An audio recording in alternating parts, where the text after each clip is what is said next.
Chapter है वो sentences के ऊपर है, उनके टाइप्स के ऊपर है, एक्टिव पॉसेसिव वॉइस के ऊपर है, डायरेक्ट इनडायरेक्ट स्पीच के ऊपर है।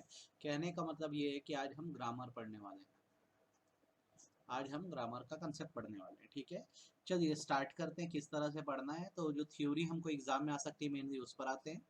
ग्रामर की मीनिंग ये बहुत इंपॉर्टेंट है, इसको अच्छे से करना। ग्रामर का मतलब होता है ऐसे रूल्स जिससे कोई भी क्लॉज या फ्रेज या कोई वर्ड जो होता है उसको आप नेचुरल लैंग्वेज में यूज कर सकते हो। नॉर्मली क्या होता है, वर्ड्स क्या है, अलग अलग अलग अलग हैफाजार्ड आप बोल सकते हो टर्म्स है या टुकड़े हैं। जब इनको मिलाया जाता है तो एक सेंटेंस बनता है। लेकिन मिलाने के लिए क्या है, एक कड़ी का होना जरूरी है, और ये कड़ी जो होती है वो ग्रामर होती है। ग्रामर होती है। तो ग्रामर बेसिकली क्या है, ऐसे रूल्स होते हैं जो आपको बताते हैं बेसिकली कि किस तरह से बेटर सेंटेंस फॉर्मेशन किया जा सकता है। तो नॉर्मली क्या होता है, इसमें ग्रामर में आपको कुछ टर्म्स के बारे में पता होना चाहिए। जैसे सबसे पहला टर्म जो होता है वो सिंटैक्स होता है। सिंटैक्स मतलब वर्ड्स को अरेंज करना होता है। ठीक है, इस तरह से अरेंज करना कि वो एक प्रॉपर सेंटेंस में फॉर्म हो जाए। जैसे यहाँ पे वर्ड है अमित, भिलाई, ईटिंग। ठीक है, और आगे मैं लिख देता हूँ आइसक्रीम। अब ये चार शब्द है, इसको ये सिंटेक्स कैसे बनाएंगे, सेंटेंस कैसे बनाएंगे। तो Amit is in Bhilai, he is eating ice cream. तो सिंटेक्स का मतलब होता है सेंटेंस फॉर्मेशन। दूसरी चीज होती है मॉर्फोलॉजी। मॉर्फोलॉजी मतलब होता है जो शेप देता है, शेप देने का ना फॉर्म देता है। अक्सर ये जो शब्द है ये सफिक्स और प्रीफिक्स पे चलता है। जैसे मैं बोलता हूँ आइडल, ये एक वर्ड है तो ये इसको बना देगा आइडियोलॉजी। मैं बोलता हूँ बायो तो ये इसको बना देगा बायोलॉजी। तो मॉर्फोलॉजी बेसिकली वो स्टडी होती है जो थिंग्स को फिल करती है, उसको एक मीनिंग देती है, एक डायरेक्शन देती है, उसे मॉर्फोलॉजी कहा जाता है। ठीक है, देन बारी आती है सेमेंटिक की। ठीक, सेमेंटिक क्या है अगर मैं आपको बताऊं तो सेमेंटिक का मतलब होता है लैंग्वेज। आपकी भाषा क्या है, आपकी भाषा जो होती है वो सेमेंटिक कहलाती है। देन फोनोलॉजी, ये स्पीच साइंस है जो स्पीच की बात करती है कि आप बोलते किस भाषा में हो, आपकी आवाज में कितना जोर है, और एक भाषा क्या दूसरे इंसान को समझ आ सकती है। फॉर एग्जाम्पल अगर आप बोलोगे मराठी तो ये देखना है बहुत स्पीड में बात करते हैं, और अगर आप देखोगे उर्दू तो ये बहुत स्लोली बात करते हैं। तो फोनोलॉजी बताती है कि किसी भी स्पीच का टोन क्या है। Let us review. सिंटेक्स क्या बताता है, सेंटेंस फॉर्मेशन बताता है। मॉर्फोलॉजी क्या करती है, एक डायरेक्शन देने का काम करती है। सेमेंटिक जो होते हैं वो बेसिकली लैंग्वेज को ही कहते हैं। फोनोलॉजी साउंड की साइंस है, ये बताती है कि कौन सी भाषा कैसे बोली जाती है। और लास्ट है प्रैग्मेटिक। प्रैग्मेटिक मतलब होता है यूसेज ऑफ लैंग्वेज। आप जिस लैंग्वेज को जिस प्रकार पे यूज करते हो उसे प्रैग्मेटिक बोला जाता है। ठीक है, तो आपको ये याद रखना पड़ेगा, ध्यान रखना पड़ेगा। पांचों बहुत ही ज्यादा क्या है, इंपॉर्टेंट है, और इसको आपको भूलना नहीं है।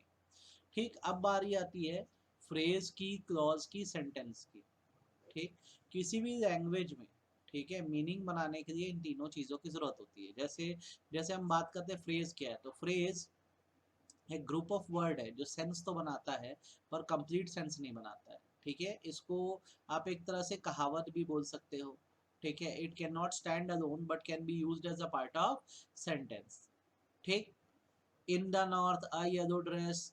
ठीक, एट 5 o'clock, तो जैसे एट 5 o'clock का ऐसा तो कोई सेंस नहीं है, लेकिन आपको मैं अगर बोल दूं I will meet you at 5 o'clock, 5 o'clock, तो अब तो इसका मतलब हो गया ना।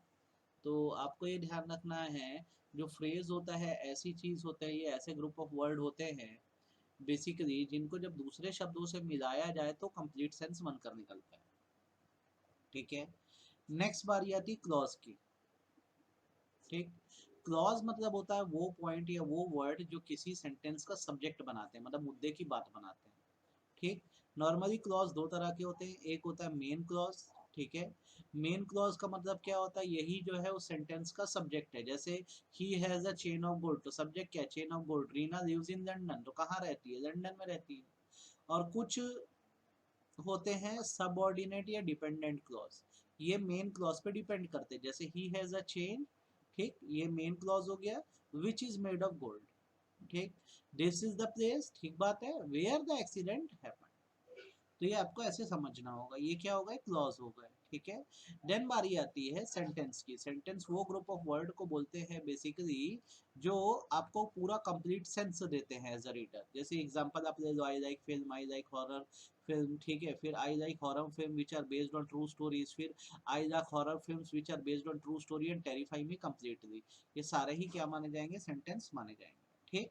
किसी भी सेंटेंस के दो हिस्से मेनली होते हैं, एक होता है सब्जेक्ट, दूसरा होता है प्रेडिकेट। आपको ये बात पता होनी चाहिए, ठीक, इसमें आपको दिक्कत नहीं आनी चाहिए। आगे बेसिक पार्ट क्या होंगे सेंटेंस के, तो ये सारे याद रखो, subject, predicate, direct object, indirect object, object of preposition, verb, phrases, complement, ठीक है। ये आपको पूछेगा थ्योरी में, बेसिक पार्ट क्या होता है सेंटेंस के, आपको पता होना चाहिए, ठीक है। अच्छा, सब्जेक्ट क्या होता है, तो सब्जेक्ट मतलब वो पर्सन होता है जिसके बारे में कहा गया है, ठीक है। अच्छा, प्रेडिकेट क्या होता है, सेंटेंस का वो हिस्सा जो हमें सब्जेक्ट के बारे में बताता है, ठीक। एग्जाम्पल, माय ब्रदर, ठीक है, ये सब्जेक्ट हो गया। प्रेडिकेट क्या हो गया, works in Dubai. The train subject हो गया, अराइव्ड एट क्या हो गया, प्रेडिकेट हो गया। तो आई होप आपको ये समझ आ जा रहा है और इसमें आपको दिक्कत नहीं जा रही है, ठीक है। देन बारी आती है डायरेक्ट ऑब्जेक्ट की, ठीक है। डायरेक्ट ऑब्जेक्ट मतलब होता है कोई पर्सन या थिंग, ठीक है, जो एक्शन करता है या जिसका एक्शन में रेफरेंस दिया जाता है। जैसे Ram kicked the ball hit Sheela, Ruhi repaired computer yesterday. तो यहाँ पर डायरेक्ट ऑब्जेक्ट क्या है, बॉल, शीला, कंप्यूटर, ठीक है। आपको ये पता होना चाहिए, बेसिक ग्रामर है, थ्योरी के हिसाब से हमको पढ़ना है तो इतना पता होना चाहिए, ठीक है। इनडायरेक्ट ऑब्जेक्ट क्या होता है, इनडायरेक्ट ऑब्जेक्ट जब आप किसी के लिए कुछ करते हो तो इसे इनडायरेक्ट ऑब्जेक्ट बोलते हैं। I made Neha pasta for lunch, ठीक है, we build him a castle on the beach. आप जब किसी और को रिफर कर रहे हो तो उसको इनडायरेक्ट ऑब्जेक्ट बोलते हैं, आपको ये बात तो पता होनी चाहिए, ठीक है। अच्छा, उसके बाद क्या आता है, वर्ब्स आता है। स्पीच का वो पार्ट जिसमें एक्शंस होती है उसे वर्ब बोला जाता है। जितना मैं टिक कर रहा हूँ वही वही करना, अच्छे से याद रखना। जैसे इसमें कुछ होते हैं फिनिट वर्ब्स। फिनिट वर्ब्स मतलब होते हैं बेसिकली एक पर्टिकुलर सब्जेक्ट मैटर को लेकर, ठीक। जैसे I am a teacher, he is a teacher, she goes to school every day, they go to school every day. Non finite क्या होता है, नॉन फिनिट जो सब पर अप्लाई हो सकता है, किसी एक पर्सन स्पेसिफिक नहीं होता। जैसे टू एर इज ह्यूमन, अब ह्यूमन तो सभी है ना भाई, ठीक है। He sat on broken chair, कौन सी चेयर ब्रोकन हुई और कौन बैठा, कोई नहीं, कुछ नहीं पता है, ठीक। अच्छा, अब यहाँ पे वर्ब्स के जैसे आप टाइप देखोगे तो छोटे छोटे टाइप्स आपको अलग से बना के देगा। ऑक्सिलरी वर्ब्स, ऑक्सिलरी वर्ब्स मतलब जो एक्शन को सपोर्ट करे वो ऑक्सिलरी होता है, ठीक है। जैसे इज, वॉज, ये सब ऑक्सिलरी है, ठीक। उसके मॉडल्स होते हैं जैसे as, am, is, are, was, were, has, have, had, does, do, did, dare to, need to, use to, ये सब क्या होते हैं, मॉडल्स होते हैं। फिर कुछ होता है ट्रांजिटिव वर्ड। ट्रांजिटिव वर्ड मतलब होता है जो किसी तरह की एक्टिविटी को दर्शाते हैं। जैसे Meher spoke the truth, driver stop the car, donkey kicked the, मतलब आपको शो किया जा रहा है कि कोई एक्शन हो रही है, ठीक। देन बारी आती है फ्रेजेस की, ठीक। फ्रेजेस मतलब होता है ऐसे रिलेटेड वर्ड जिनका कुछ तो सेंस है पर कंप्लीट सेंस नहीं बनता। इसमें आपको प्रेडिकेट का इस्तेमाल करना पड़ता है, समझना होता है कि सेंस क्या बोला जा रहा है। तो अलग अलग तरह के इसमें फ्रेजेस होते हैं, जैसे कुछ होते हैं प्रपोजनल फ्रेज, ठीक है। प्रपोजिशनल फ्रेज का मतलब बेसिकली होता है जो प्रपोजिशन से स्टार्ट होते हैं, बेसिकली स्टार्ट प्रपोजिशन से होता है और उसके बाद उसमें किसी ना किसी तरह का नाउन होता है, ठीक है। She gave the book to him, my car is struck in the pothole. आप देखोगे तो एट द एंड ना किसी नेम प्लेस थिंग की बात हो रही है, तो नाउन से रिलेट कर रहा है। दूसरा होता है नाउन फ्रेज, खाली मीनिंग पढ़ना बेटा नाउन फ्रेज की। वर्ब फ्रेज की खाली मीनिंग पढ़ना, और ये पढ़ ही देना क्योंकि आ सकता है, ठीक। अच्छा, अब जैसे कॉम्प्लीमेंट्स की बात करते हैं तो कॉम्प्लीमेंट्स मतलब होता है वो वर्ड जो पूरे सेंटेंस को कंप्लीट करने में मदद करते हैं, ठीक है। तो यहाँ पर जैसे सब्जेक्ट कॉम्प्लीमेंट क्या है, सब्जेक्ट कॉम्प्लीमेंट मतलब जैसे मैं बोल सकता हूँ शी इज प्रिटी, तो मैं बोल देता हूँ कमला इज प्रिटी, तो यहाँ पे सब्जेक्ट कॉम्प्लीमेंट क्या हुआ, कमला। उसके बाद क्या होता है, ऑब्जेक्ट कॉम्प्लीमेंट भी होता है। जैसे एक पर्टिकुलर ऑब्जेक्ट की बात हो रही है, जैसे I consider Indian television negative, तो यहाँ पर क्या है आपको ध्यान रखना है, इंडियन टेलीविजन है ना। अच्छा, उसका वर्ब कॉम्प्लीमेंट भी होता है जो एक्शन शो करता है, सुषमा गेव शैली माए चॉकलेट। तो ये आपको कॉम्प्लीमेंट्स पे याद रखना है, भूलना मत इस चीज को, इंपॉर्टेंट है। ठीक। अच्छा, अलग अलग तरह के सेंटेंस होते हैं। अगर सेंटेंसेस की बात की जाए, कुछ सेंटेंस जो होते हैं वो डिक्लेरेटिव सेंटेंस होते हैं, ठीक है। ये ऐसे सेंटेंस होते हैं जिसमें आप ओपिनियन एक्सप्रेस करते हो, वेदर पॉजिटिव और नेगेटिव, ठीक। फिर कुछ होते हैं इंपेरेटिव सेंटेंस जिसमें आप किसी तरह का एडवाइस, ऑर्डर, कमांड दे रहे होते हो। फिर होते हैं इंटरोगेटिव सेंटेंस, इसमें बेसिकली किया क्या जाता है, व्हाट इफ टाइप की क्वेश्चनिंग की जाती है, आपसे इंक्वायर किया जा रहा है, ठीक है। फिर होते हैं एक्सक्लामेटरी सेंटेंस जो आपकी स्ट्रॉन्ग फीलिंग्स को बताते हैं। ये मेनली सेंटेंसेस आपको ध्यान रखने हैं, ठीक है। ये सेंटेंसेस कैसे कैसे होते हैं ध्यान रखना, ये क्लासिफिकेशन है according to function. Next classification है according to structure. According to structure बोला जाए तो यह सिंपल सेंटेंस हो सकता है जिसमें एक सब्जेक्ट एक प्रेडिकेट का वर्ड इस्तेमाल किया जाए। कंपाउंड सेंटेंस हो सकता है, दो या दो से ज़्यादा सेंटेंसेस को मिलाया जा सके, ठीक है। कॉम्प्लेक्स सेंटेंस हो सकता है, मतलब ये होता है कि जिसमें एक क्लॉज जो होता है दूसरे क्लॉज पे क्या होता है, डिपेंडेंट होता है। ये आप मत भूलना, ये बहुत इंपॉर्टेंट है, इसको अच्छे से आपको करना है। ये एग्जाम्पल्स आप पढ़ सकते हो, मेरे को बताने की जरूरत नहीं है। देन बारी आती है एक्टिव वॉइस और पैसिव वॉइस की, ठीक है। वॉइस एक तरह फॉर्म ऑफ वर्ब है जो बताता है बेसिकली कि कुछ हुआ है कि नहीं हुआ है। एक्टिव वॉइस मतलब होता है आप डायरेक्टली पर्सन को रिफर कर रहे हो, और पैसिव वॉइस मतलब होता है इनडायरेक्टली रिफर कर रहे हो। बचपन से चीज़ पढ़ते हैं तो मेरे को इस पर बहुत स्ट्रेस देके बताने की जरूरत आपको नहीं है, ठीक।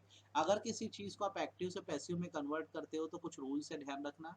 सबसे पहला, जो ऑब्जेक्ट होता है एक्टिव वॉइस का, वो पैसिव वॉइस का सब्जेक्ट बन जाता है। जैसे एक्टिव वॉइस में बोला गया राम किक्ड द बॉल, तो अब यहाँ पर क्या हो जाएगा, पैसिव वॉइस में the ball was kicked by Ram. Then verb form भी बदल जाता है, ठीक है। वर्ब फॉर्म भी बदल जाता है, मतलब इस पे पास्ट टेंस का ज्यादा इस्तेमाल होने लग जाता है, ये याद रखना, ठीक है, भूलना मत। उसके बाद प्रोनाउंस को आपको बदलना पड़ता है, ठीक है। प्रोनाउंस को कैसे बदलना पड़ता है, जैसे I like TV program with positive content. TV program with positive content are liked by me, तो प्रोनाउन पहले आई था, मी हो गया, ठीक है। अच्छा, बाय वर्ड जरूर आता है जब भी आप चेंज करोगे, ये बात मत भूलना, ठीक। अच्छा, अगर दो एक्टिव सेंटेंसेस आप दो पॉजिटिव पैसिव सेंटेंस भी बना सकते हो, ये मत भूलना। ये नीचे के पॉइंट काट देना, ये नॉन इम्पोर्टेंट है, इसको आपको करने की ज़रूरत नहीं है, ठीक है। जो रूल मैंने बताया वो करना। वैसे ही अगर आपको पैसिव से एक्टिव में जाना है, सेम जैसे ऊपर रूल अप्लाई होते हैं वैसे ही करो, ये इसको पढ़ना, ठीक। अच्छा, फिर बारी आती है डायरेक्ट और इनडायरेक्ट स्पीच की। जो आप एक्चुअल वर्ड बोल रहे हो डायरेक्ट स्पीच है, और जिस चीज़ की रिपोर्टिंग हो रही हो इनडायरेक्ट स्पीच है। तो आप इसका यूज़ पढ़ो डायरेक्ट स्पीच का, आप इनडायरेक्ट स्पीच का यूज़ पढ़ो, दोनों ही बहुत इंपॉर्टेंट है।